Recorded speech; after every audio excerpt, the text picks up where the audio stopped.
Hey, I'm Randy. I'm a Cheap Audio Man. Here at the Cheap Audio Man, we don't feel that audio equipment should cost more than an associate's degree from a quality community college that you can make a living from. So grab a cup of coffee, sit down, and let's talk about the Polk TSI-100s.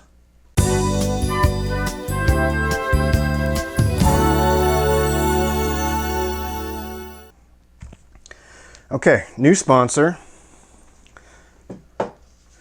Lance's Children's Hair Detangling Spray.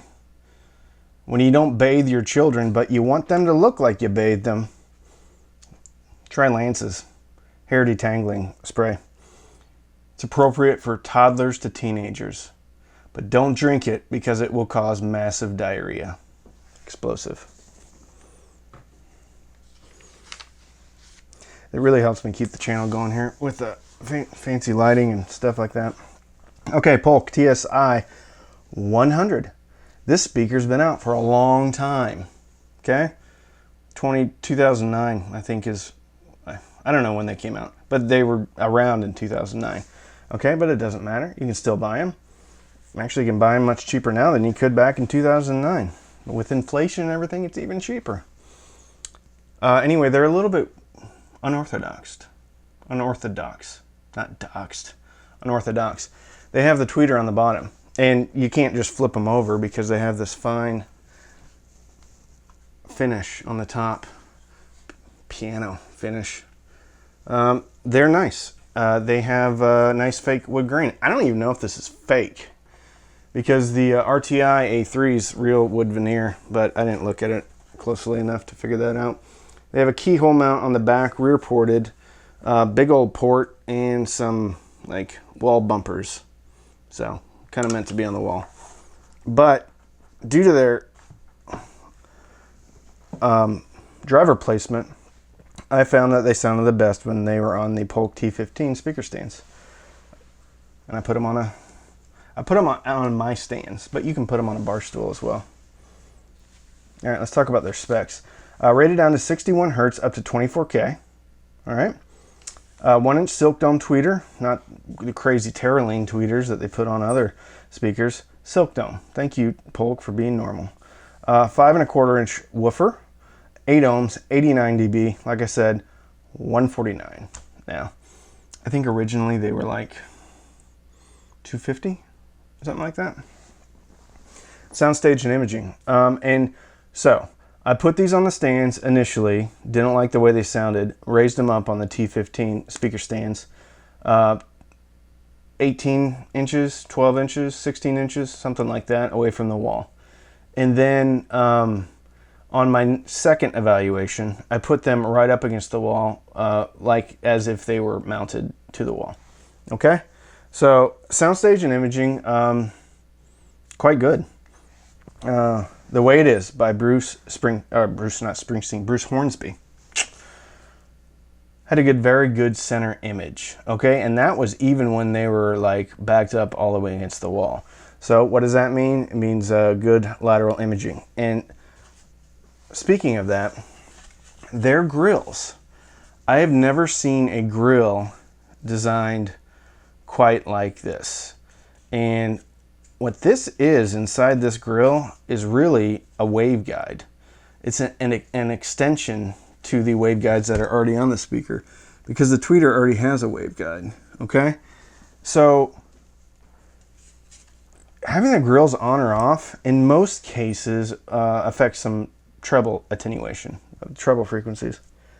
But with this grill, I mean, this grill is really part of the speaker and the way that the speaker was designed. And hats off to Polk because I've never seen that before. I've never seen a waveguide integrated into the grill. Okay? So that's pretty cool. And I left them with the grills on. And very good. So imaging is good. Wherever I may roam. These speakers did it a little bit differently. So on most speakers, it goes wow. Near, near, near, near. And usually the wow kind of comes from right into the center. On these speakers, right up against the wall, it was kind of like wow, like someone doing the jazz hands and coming out. It was very good. I enjoyed it quite a bit. A little bit different experience than I've had. The drums coming from the right on that song, about 15 seconds in, way right. Way right. More human than human. White Zombie. Beginning of that song, little electronic noises going back and forth. And if you have good imaging, it seems seamless, and it changes, and it's between the speakers. Did it very well. Even against the wall. Even faced pretty much straight out into the room. Think by Khalida, or Khalida. I still don't know how to say it. All over the place. That's a fun song to listen to, and I'm glad that one of the viewers turned me on to that. And then Beat It by Michael Jackson. It just made me smile. There's nothing specific about it. It just was really cool to listen to. Let's talk about bass.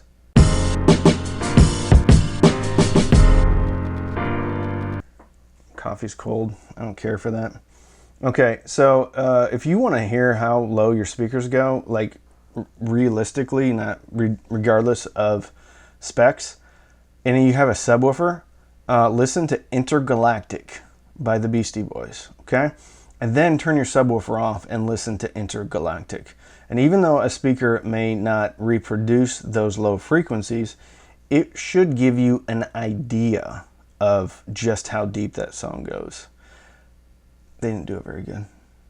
Like, you could really tell that, okay, there's no more bass there. And you couldn't tell, like, if you listened to it without a subwoofer, or just listened to these on its own and you heard that song for the first time, like, you wouldn't get the impression that that song has overwhelming, earth-shaking bass. Okay? Not really a big deal. Bass on So What, Miles Davis, Kind of Blue record, first track, was nice. And when I say bass, I'm talking about an actual stand-up bass. It sounded very good tonally. Tonally means how accurate an instrument sounds. To me, I just call it accurate, realistic. It sounded realistic. Sounded good. Dumb by Nirvana. At the beginning of the song, there's bass off the MTV Unplugged record.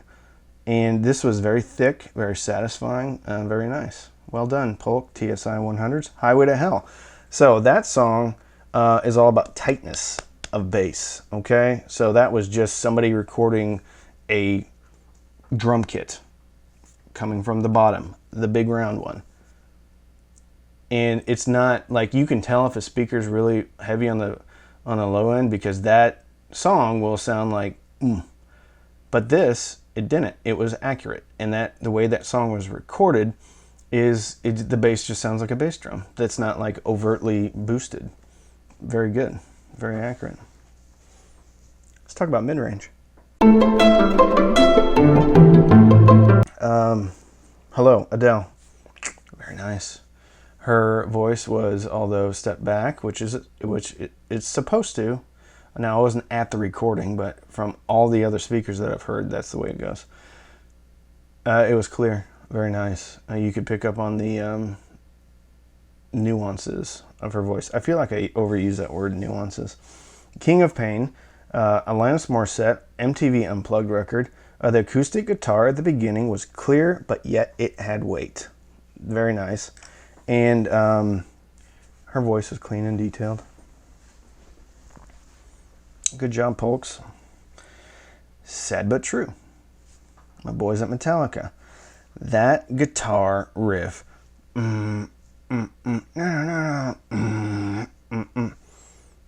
It should just grab you and shake you by your shoulders. Like, that song is trying to shake some sense into you because you've been silly. Okay? These did that very well. Oh, it made me close my eyes and kind of go like this.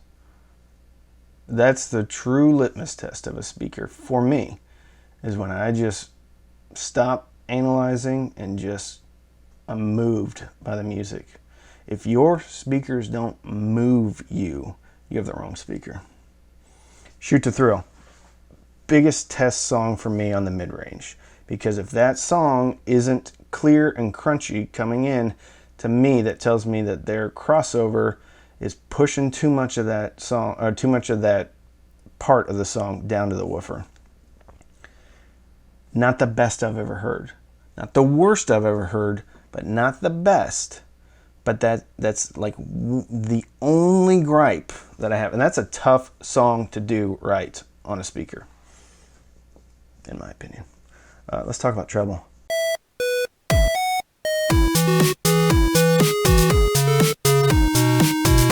Again, going back to Sad But True, the cymbals initially in that song should have decay. So what decay is instead of shh, and then it just stops, you should hear shh, and then it goes down.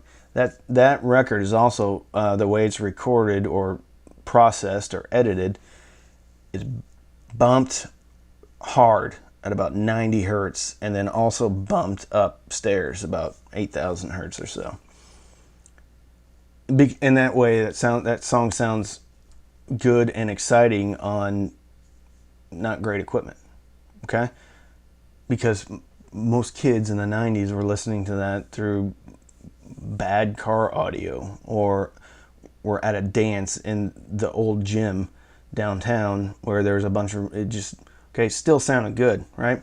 Interesting, my senior prom mosh pit started when Enter Sandman came on.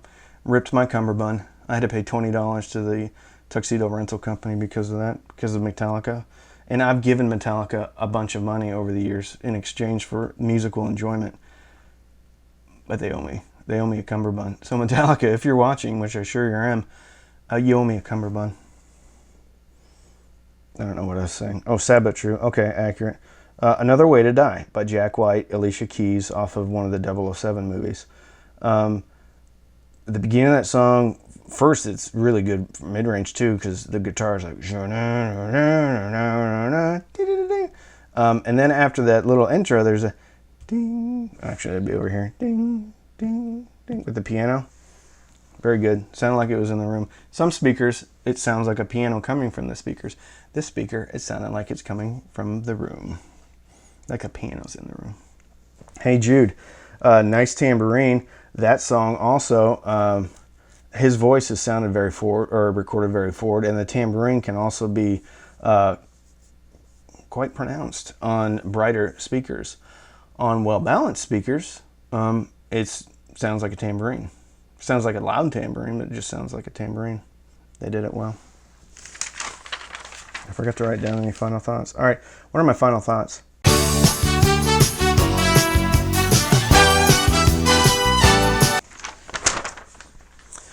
Pleasantly surprised. There's no way that I was searching these out. I go and I look for deals on speakers. And when I find a deal on a speaker that's still being sold, and I can get a good deal on it, I pick it up and I listen to it. And then I tell you all what I think about it. I never would have bought these speakers. When I look at these, I'm like, okay, this is meant for a surround speaker that hangs on the wall, right? T15s, they have a keyhole. This speaker is not that. This is a great speaker at $150. This speaker is an exceptional speaker at $150. It's old, but it's still good. And for me, I had to get the placement right. Because when I just put these on a stand, the way that they're supposed to be mounted, with the tweeter on the bottom, they didn't sound great to me. Sounded covered up. When I got the tweeter up to ear level or thereabouts, these fight with speakers in the $200 to $300 range. Well, if I had this for my less than $300 speaker, and I probably wouldn't even put it, if I had these in my less than $200 speaker shootout, they would have won. If I had these in the less than $300 speaker shootout for the 5¼ inch version, it would have gotten an award. Because they're fantastic and a crazy deal. If you buy them though, you need to make sure that you can either use something like the Polk T15 speaker stands on your bar stool, or you put them on the wall and you get that tweeter to ear level. And these would be great for garage speakers, kids speakers, Put them on the wall, forget about them. Not finicky either if you get the tweeter at the right level. You just put them on there and they sound good. Also with these wall mount things, if you just get some of those little foam coaster thingies that you can get, and they have a little self-adhesive thing, if you mount them on the wall and you want them towed in a bit, and I would suggest a bit of a toe in, just put one of those little bumper things on the wall separator plastic thing.